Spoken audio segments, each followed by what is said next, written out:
Assalamualaikum warahmatullahi wabarakatuh. Waalaikumsalam warahmatullahi wabarakatuh. Selamat siang rekan-rekan semuanya. Siang. Gimana kabarnya hari ini? Alhamdulillah. Bu Ami, mohon maaf ya diganggu waktunya Bu Jahra dan Bu Puji. Maksud dari pertemuan hari ini yaitu saya akan membagikan praktik baik mengenai 7 jurus BK yang kemarin di bulan September itu saya melakukan di retake 7 jurus BK hebat. Nah, di situ kan ada 7 jurus, tapi memang saya akan membagikan praktik baiknya hanya 1 jurus saja, yaitu mengenai kenali potensi. Kenali potensi ini merupakan jurus pertama di 7 jurus BK hebat. Gitu. Ya, kita lanjutkan. Tujuan dari jurus kenali potensi ini, ya, yang pertama untuk capaian pembelajarannya bukan hanya guru BK, tetapi ada guru non BK juga mampu membantu murid mengeksplorasi potensi, minat dan bakat melalui teknik asesmen pendidikan.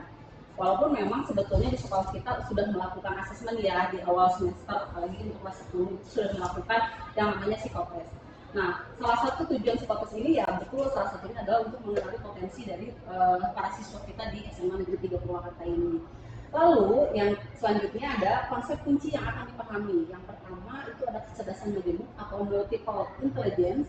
Yang kedua ada gaya belajar. Yang ketiga ada pengenalan minat dan bakat. Nah, nanti keterampilan yang akan dikuasainya yaitu terampil dalam menerapkan asesmen sederhana untuk mengakomodasi diferensiasi potensi, minat, dan bakat murid dalam pembelajaran dan orientasi karir. Nah, khusus untuk keterampilan yang akan dikuasai oleh guru BK, khususnya oleh Bu Puji, yang pertama itu mengidentifikasi potensi bakat minat dan gaya belajar murid melalui pendekatan pedagogi. Yang keduanya menginterpretasi hasil asesmen untuk pengembangan karir murid. Dan yang ketiganya mengintegrasikan data asesmen ke dalam layanan bimbingan dan konseling. Jadi nanti mungkin saya dengan Bu Puji juga akan berkolaborasi dari hasil psikotes nanti bagaimana cara hasil asesmen ini dapat diintegrasikan ke dalam RPL atau ke dalam program bimbingan dan konseling. Jadi kita lanjutkan. Nah, kita udah mulai mengenali gaya belajar. Ya, kalau yang mungkin yang ibu-ibu tahu, ada berapa sih gaya belajar yang ibu-ibu tahu? Tiga. Betul. Ada audio, ada visual, dan audio visual atau kinesthetik. Jadi sebelum membantu murid untuk mengenali gaya belajarnya, kita bisa mencoba kenali gaya belajar kita sendiri dulu. Jadi kalau misalkan nanti kalau untuk ini kan hanya formnya ya, nanti mungkin akan bisa diberikan kepada murid. Kalau misalkan untuk kita sendiri, misal ada yang lupa atau misalkan siapa tahu nih gaya belajar kita juga sebetulnya sebagai guru ada yang berubah, yang dulunya misalkan kita lebih senang belajar dengan gaya audio, mungkin sekarang lebih senangnya dengan visual seperti itu. Tapi ini akan kita skip ya, kita lanjutkan ke yang selanjutnya. Yang selanjutnya ada mengenali profesi. Nah, amati beberapa ciri pada riset berikut ini, pilihlah tipe mana yang paling sesuai dengan Anda. Jika sudah menemukan tipe Anda, apakah profesi yang Anda jalani sekarang sesuai dengan tipe tersebut? Nah, di sini berarti kita ada di mana nih ya? Berarti kita ada di psikolog, guru psikolog, betul. Di sosial ya kalau kita, karena suka membantu, mengajar, menyembuhkan atau melayani orang lain, empati, kooperatif, ramah, dan komunikatif. Jadi kita itu cenderung menghindari pekerjaan yang melibatkan mesin atau data murni. Betul nggak ya? Jadi kalau misalkan guru mungkin lebih ke sosial, tapi kalau misalkan artis atau yang lainnya mungkin ke artistik ya, begitu. Dan lain-lainnya. Jadi di bagian profesi ini akan menyesuaikan bagaimana ciri-cirinya dan nanti masuk di profesi yang mana untuk kecerdasan Bapak Ibu atau Ibu-ibu semuanya. Oh, yang selanjutnya masih ada, mohon maaf. Jadi ada enterprising, terus ada konvensional. Biasanya konvensional ini profesi yang akuntan, administrator, pustakawan, analis keuangan, dan sekretaris. Ya, betul. Ini refleksinya, kalau misalkan Bapak Ibu juga mau mengaplikasikan di kelas gitu ya, pengen tahu nih anak-anak itu lebih senang ke gaya belajar apa, misalkan boleh dilakukan karena mungkin siapa tahu ya, misalkan ketika kita mengajar di kelas ternyata kita hanya memberikan materi atau video pembelajaran aja, ternyata siswa itu tidak cocok dengan video pembelajaran, cocoknya dengan audio misalkan, itu kan tidak akan tergali gitu kan potensinya, tidak akan tergali kemampuannya begitu. Ini ada refleksinya juga. Lalu kita lanjutkan lagi. Nah, tadi kita berbicara mengenai potensi. Kalau kita mau mengetahui potensi, berarti otomatis kita juga harus ada asesmen dulu. Tidak mungkin kita mengetahui potensi seseorang hanya dengan melihatnya saja gitu kan. Tapi kita harus ada asesmen dulu. Nah, alat asesmen yang digunakan ini memiliki tujuan spesifik yang satu sama lain saling melengkapi. Nah, kalau ini ada berikut penjelasan serta indikatornya ya. Yang pertama ada komponen asesmen. Deskripsinya mendekati kesenjangan antara potensi aktual dan potensi optimal murid. Jadi indikator pengukurannya adalah analisis gap melalui trimulasi data. Lalu ada tes Holland-Riasek, kemudian multiple intelligence dan gaya belajar. Nah, kalau gaya belajar tadi sudah dijelaskan juga dengan multiple intelligence ya. Tapi kalau Holland dan Riasek memang itu ada aplikasinya khusus yang ada di web, itu biasanya ada yang gratis, ada yang berbayar juga. Tapi itu sesuai kemampuan, sesuai kebutuhan sih. Kalau misalkan memang lebih condongnya ke saya pengen tahunya gaya belajar aja, atau saya pengen lihatnya bukan hanya gaya belajar tapi lebih ke kecerdasan siswanya gitu, di mana gitu letaknya, karena akan menjuruskan siswa ini ke pilihan kampus atau pilihan jurusan yang akan dipilihnya nanti ketika lulus. Nah, kita akan lanjut ke intelijensi atau kecerdasan. Ada yang tahu barangkali kecerdasan itu apa, ibu-ibu? Kecerdasan berarti siswa atau anak itu mampu mengerjakan masalah. Oke, terima kasih Bu Ami. Betul. Jadi kecerdasan memang semua siswa, semua orang pasti memiliki. Mungkin ada level-levelnya ya, ada tingkatannya. Mungkin dari yang maaf ya, dalam kategorinya mungkin ada tingkatan sedang sampai ke tinggi. Nah, di sini ada penjelasan mengenai kemampuan untuk memecahkan persoalan dan menghasilkan solusi dalam situasi yang nyata. Kemudian Gardner menemukan bahwa kecerdasan tidaklah tunggal. Jadi setidaknya ada 8 macam kecerdasan, sehingga setiap anak adalah anak yang cerdas dalam kategorinya masing-masing. Jadi kalau ada anak mungkin yang tidak cerdas di matematika, bisa aja dia cerdasnya di bidang yang lain. Yang selanjutnya ada kecerdasan majemuk ya. Setiap murid memiliki potensi dan kecerdasan yang unik. Ada teori yang disebut teori kecerdasan majemuk atau multiple intelligence yang dikembangkan oleh Edward Gardner.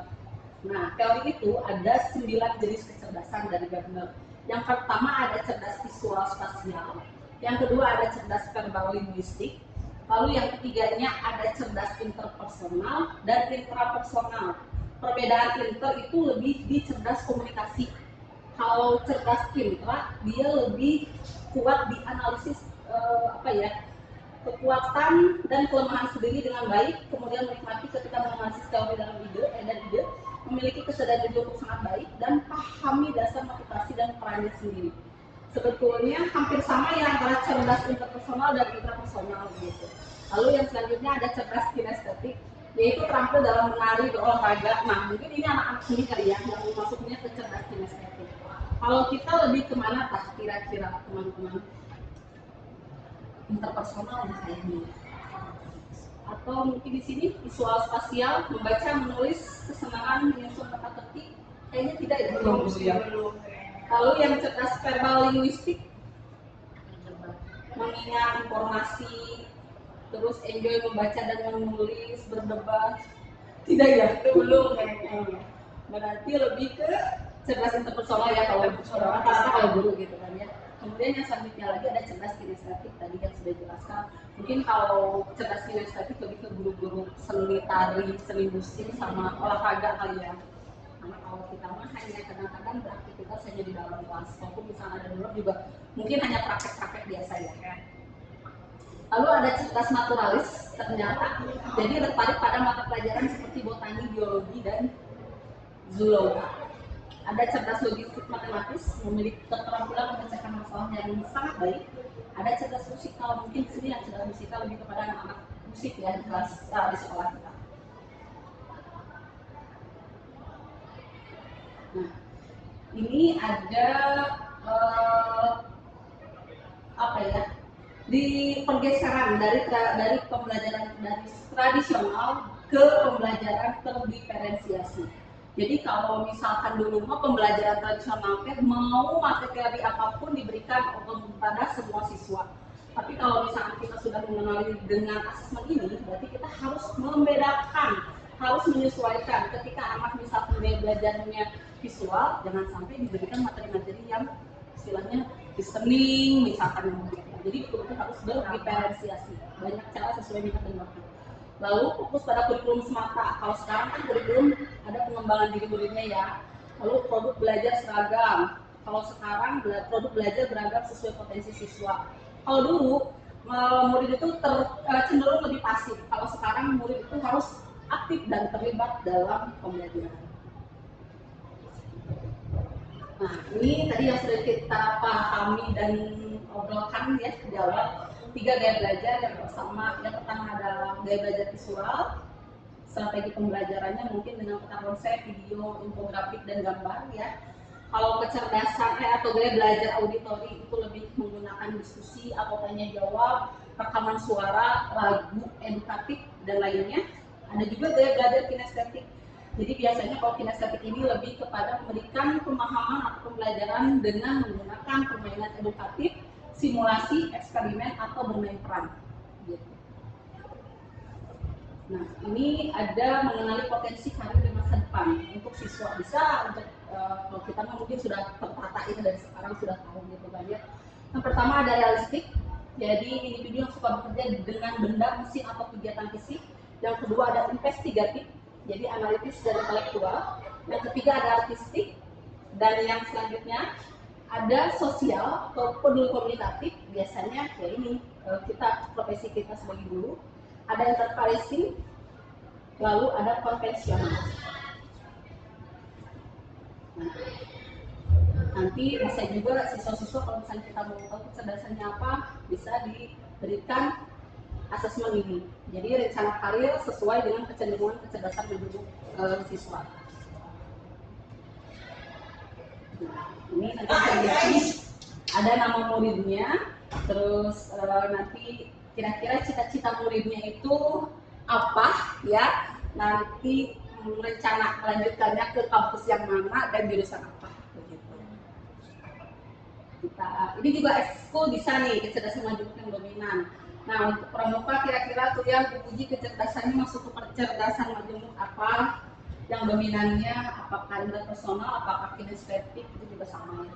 Ini maksudnya bisa disebarkan oleh semua guru, bukan? Bisa. Karena jadi tuntutan di BIMTEK kemarin itu kan untuk guru BK, jadi kita juga sebagai guru yang non BK bisa melakukan ini, minimal gaya belajar. Gitu.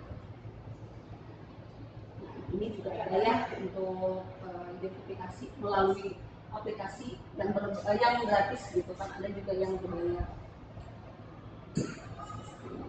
Itu. Jadi ya intinya mah nanti ketika kita sudah tahu ada jurusan ini, mudah-mudahan kita bisa lebih tepat sasaran kepada siswa dengan gaya belajar apa sih, memberikan materi kepada siswa agar siswa itu tidak merasa tidak terfasilitasi oleh kita gitu. Karena kalau misalnya kita sudah tahu gaya belajar, mungkin bisa saja dapat meningkatkan aktivitas mereka di kelas, dapat meningkatkan kecerdasan mereka juga dan minat mereka di mata pelajaran Bapak Ibu. Jadi kalau misalkan memang minimal aja kita tahu gaya belajar aja, jadi bisa menyesuaikan dengan siswa. Jadi jangan sampai ketika ya sebetulnya mah ya Bu Puji, kalau misalkan memang bagusnya kelas-kelas itu bukan hanya minat mata pelajaran, tapi di kelas-kelasnya sesuai gaya belajar. Jadi guru juga menyesuaikan, oh di kelas 11-1 itu lebih ke kinestetik ya, jangan diberikan atau jangan sering-sering diberikan ceramah karena mereka akan bosan seperti itu. Tapi memang PR banget sih ya sebetulnya kalau persoal itu gitu kan.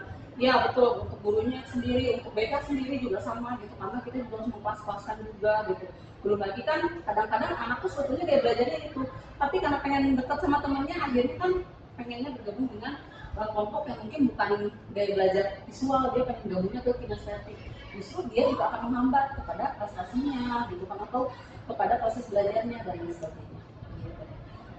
Terima kasih atas waktunya teman-teman, ibu guru hebat di sini. Semoga penjelasan tadi bisa bermanfaat dan memberikan dampak bagi siswa-siswa atau murid-murid kita. Amin, amin, insya Allah, insya Allah. Terima kasih, saya akhiri. Wassalamualaikum warahmatullahi wabarakatuh. Waalaikumsalam warahmatullahi wabarakatuh.